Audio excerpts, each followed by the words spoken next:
Label പ്രിന്റിങ്ങിൽ paper, BOPP, polyester മെറ്റീരിയലിന്റെ highlights എന്താണ്? Paper material അല്ലെങ്കിൽ ക്രോമോ മെറ്റീരിയൽ എന്ന് നമ്മൾ പറയുന്ന മെറ്റീരിയൽ നോർമൽ പ്രോഡക്റ്റ് ലേബിൾസിൽ യൂസ് ചെയ്യുന്ന ലേബിൾസ് ആണ്.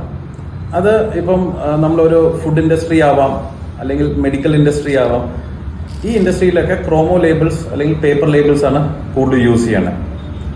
ഇനി ഈ ലേബിൾസ് വെറ്റ് കണ്ടീഷനിലോട്ട് എവിടെയെങ്കിലും എക്സ്പോസ്ഡ് ആവുകയാണ്, ഫോർ എക്സാമ്പിൾ ഒരു ഫ്ലോർ ക്ലീനർ, ഹാൻഡ് സാനിറ്റൈസർ, ഇങ്ങനത്തെ പ്രോഡക്ട്സിലോട്ട് വരുമ്പോൾ BOPP മെറ്റീരിയൽ നോർമലി യൂസ് ചെയ്യാറുണ്ട്.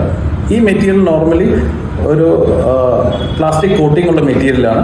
സോ ദാറ്റ് ആ വെറ്റ് സർഫസ് ഒന്നും അഫക്റ്റ് ചെയ്യാതെ ഇരിക്കാം.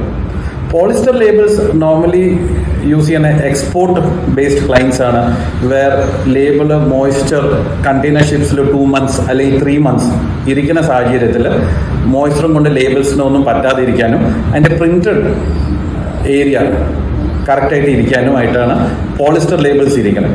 And polyester labels normally non tearable ആണ്. കണ്ടെയ്നറിലൊക്കെ വരുമ്പോൾ അങ്ങോട്ടും ഇങ്ങോട്ടും ഒരഞ്ഞും ഇതൊന്നും ലേബിളിന് ഡാമേജ് വരത്തില്ല. ഈ 3 മെറ്റീരിയൽസും ഫിനിക്സ് ലേബിളിൽ ഞങ്ങൾ കേറ്റർ ചെയ്യുന്നുണ്ട്.